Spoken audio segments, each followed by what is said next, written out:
აი ფეთქდება არომატები და გადმოვიდა.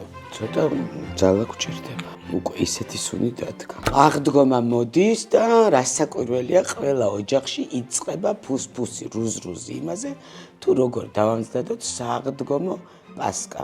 ჩემთვის გულითში, მაგრამ არა აქვს მნიშვნელობა და ეხლა თავარი რა არის ამაში, რომ ყოველთვის ყველას აქვს იმის შიში, რომ არ გამომივა სახლის პირობებში როგორ დავამზადო და აი ამის ყველაფრის ერთ-ერთი მთავარი ინგრედიენტი არის რასაკვირველია კარაქი. მინდა გითხრათ, რომ ვალიო სწორედ ის კარაქია, რომლითაც ვიღებთ იმ იდეალური კონსისტენციის პასკას, იმიტომ რომ აი მძიმე სველი, რასაც ქვია, მაგ ყველაფრის მთავარი ისევ ერთხელ ვიძახი ინგრედიენტი არის კარაქი და ასევე კვერცხი და ამის რაოდენობა და ამის ყველაფრის სწორად შეჯამება, ასე ვთქვათ. ჩვენ გვჭირდება 400-500 გრამი კარაქი, 5 კვერცხი, 3 კვერცხის გული, 40 გრამი საფუარი, ჯანჯაფილა ცოტა, იმიტომ რომ ბევრი არ არის საჭირო და ძალიან თავის გემოზე მიყავს, მუსკატი, კარდამონი, ზაფრანა, ვანილი.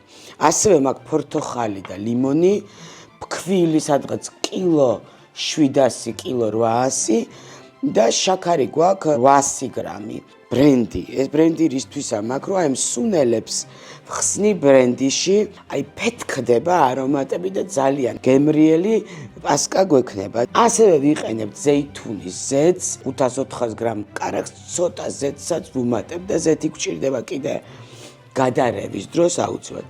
კიდევ ერთი გადასარევი პროდუქტი, რომელსაც მე გამოვიყენებ, ეს არის ვალიოს ულაქტოზო რძე. შეგვიძლია უკვე ნელ-ნელა დავიწყოთ მზადება. პირველ რიგში გავათფოთ რძე. არ უნდა იყოს არც ცხელი და არც ცივი. ოდნავ უნდა შეთფეს. ეს არის ჩვენი კულიჩი პასკის კარგად გამოსვლის მთავარი საიდუმლო. აი ამ ნახევარი პორციისთვის მე დამჭირდება 500 მილილიტრი რძე. რძე გავათფეთ, ეხლა აქ გადავიტან ამ ჯამში.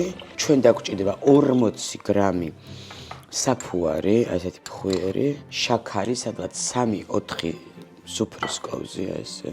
და ასევე 3-4 სუფრის კოვზი ფქვილი. ჯობია ხოლმე რომ ან წინასწარ გაცრათ, ან გადაიტანოთ დიდ ჭურჭელში, რომ ჟანგბადი შევიდეს, იმიტომ რომ ეს ძალიან მნიშვნელოვანია მზადების დროს. ეს არის პირველი ეტაპი, კარგად დაიწყებს ეს ბუშტუკები ამობერლოს. ეხლა აუცილებელია რომ ეს დავდოთ 7 თბილ ადგილას. აქ მე ღუმელი მაქვს ჩართული ძალიან დაბალზე, 25 გრადუსზე აქვს ჩემ ღუმელს ეს რეჟიმი, მაგრამ შეგიძლია 60 გრადუსზე გაახუროთ ღუმელი, მე გამორთოთ და აი თბილში შედოთ. ეხლა მე მინდა რომ აი ეს ბრენდი, რომელიც არის ზაფრანა, ნახეთ აქ ჩავყარო, ეს სუნელები მინდა რომ ყველაფერი აქ მოვათავსო. შემდეგ მიდის ვანილი, უკვე ისეთი სუნი დადგა. ჯანჯაფილა სადღაც 5 გრამია, 5-8, იმიტომ რომ ბევრი არ არის საჭირო, ძალიან თავის გემოზე წაიყვანს. როგორ ხდება კარდამონი და ასევე მუსკატი. ცოტა საფრანას კიდე დავამატებ. ნახეთ, აი ესეთ მასას გავაკეთებ. ძალიან კარგად გაიხსნა. და მე ცომში უკვე ეს გემოები არაჩვეულებრივად გაიხსნება. ეხლა მოვიტან ბლენდერს, სადაც დავაბლენდერებთ ნახევარ ფორთოხალს თავისივე კანით, არაჩვეულებრივ არომატებს აძლევს და ნახევარ ლიმონს. ვუმატებ ზუკის არაჩვეულებრივ ზეითუნის ზეთს, სხვათა შორის კითხვაზე რომ ზეთი თუ შეიძლება რომ ყველაფერში გამოვიყენოთ, იტალიელები ერთმნიშვნელოვნად გეუბნებიან რომ კი, ყველაფერში შეგიძლია ზეითუნის ზეთი გამოიყენოთ. ცოტა აი ამასაც დავასხავ ესე, კარგად გახსნის კიდე უფრო. ეხლა ამას გადავიტან ისეთ ჭურჭელში, დავიწყებთ გოგლი-მოგლის მზადებას და დავადნობთ კარაქს აუცილებლად. ძალიან მიყვარს აქ ის რომ არ გჭირდება სასწორებით რომ ზუსტად აქვს დოზირებები. დღეს ჩვენ გავამზადებთ 400 გრამი კარაქისგან, ნახეთ როგორია და სწორედ ვალიოს კარაქის მთელი ეს ხიბლი არის რომ ეს ფინური კარაქი და ეს ძროხები რომ ბალახს ძოვენ, სწორედ ეს არის ეს ბალახი გვაძლევს კარგ რძეს და ცხიმიან რძეს. აი ისე მომწონს ხა ეს ფერი, აი ცხიმის, აი კარგად ამოდის ცხიმის სიყვითლე. ეცადეთ რომ ძალიან დაბალ ცეცხლზე იყოს კარაქი გადნობის პერიოდში, მალევე გამორთეთ, როდესაც ქვაბი გაცხელდება, რომ არ წამოდუღდეს და რომ იყოს გამდნარი კარაქი. ეხა არის იდეალურ მდგომარეობაში და მე გამორთეთ ჩემი ქურა და დავიწყებ უკვე მზადებას კვერცხის და შაქრის ათქვების. აქ ამასობაში ნახეთ ჩვენი საფუარი როგორ გააქტიურდა. კვერცხი აუცილებლად უნდა გარეცხოთ მოხმარებამდე. 5 კვერცხი ცილა გულიანად, 3 კვერცხის გული ცალკე. სადაც 750 გრამ შაქარს გავუკეთებ. და ავთქვიფავ კარგად. გადავდივარ შემდეგ ეტაპზე. ათქვეფილი 5 კვერცხი და 3 გული, სადაც 750 შაქართან ერთად მოვათავსოთ აი ამ ჯამში. ეს ჩვენი ბრენდი მიდის ჩვენი გამდნარი კარაქი. კარგად ვურევთ, კარგად ეს. ეხლა გამოგვაქვს ჩვენი აფუებული დედა, გადმოვიდეთ და ვიწყებთ ფქვილის დამატებას. კილო 750 დაგჭირდება სადღაც. მაგრამ როდესაც არის კილო 700, კილო 800, კიდე ვიცოდი რომ ზოგჯერ შეიძლება ესე ცოტა ფქვილის დამატება კიდე დაგჭირდეს. ფორთოხლის, ლიმონის და ნაწილის სუნელების მასაც აი ნახეთ, ზეთიცა აქ ამას გადაურიოთ. ეხა უკვე გადავდივარ ხელით ზელვის რეჟიმზე. ცოტა ძალა გჭირდება ამისთვის.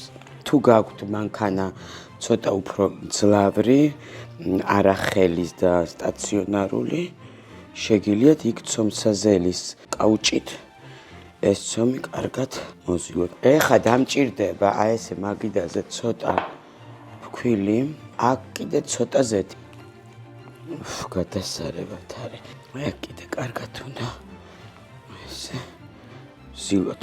ეხა ცოტა ხანში ჩავაბრუნებ ისევ თავის ჯამში და ვასხავ ისევ ზეთს. ფერი იდეალურია, გემო იდეალურია, კონსისტენციაც იდეალურია. აი ესე ვაფარებ და თბილი ღუმელი მაქვს და 2 საათით მიდის უკვე გამთფარი იყო ეს ღუმელი და გამორთული მაქვს და სითბოში იქნება.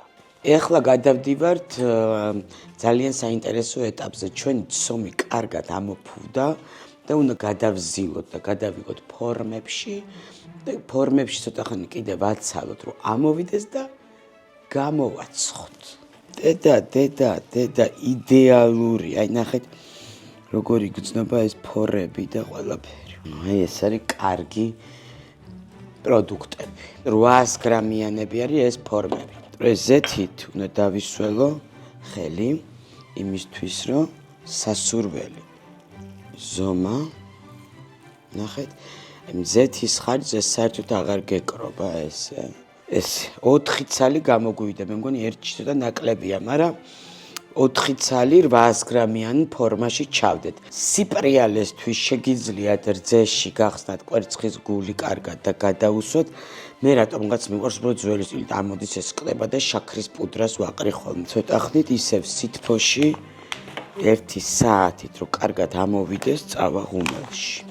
აი ახლა ღუმელი გაცხელებულია, ვაყენებ ზედა-ქვედა ვენტილაციის რეჟიმზე 175 გრადუსზე.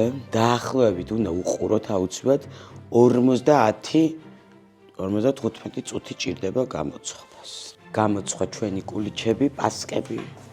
ეხლა უნდა გამოაიმერა საყვარლები არის. აი როგორ ამოვიდა და კარგად დასკდა და ეს მომწონს. ზემოდან ესე კარგად ფაყრი შაქრის პუდრა საკმაოდ მძიმეა ესეთია. გირჩევთ რომ ცხელი არ გაჭრათ.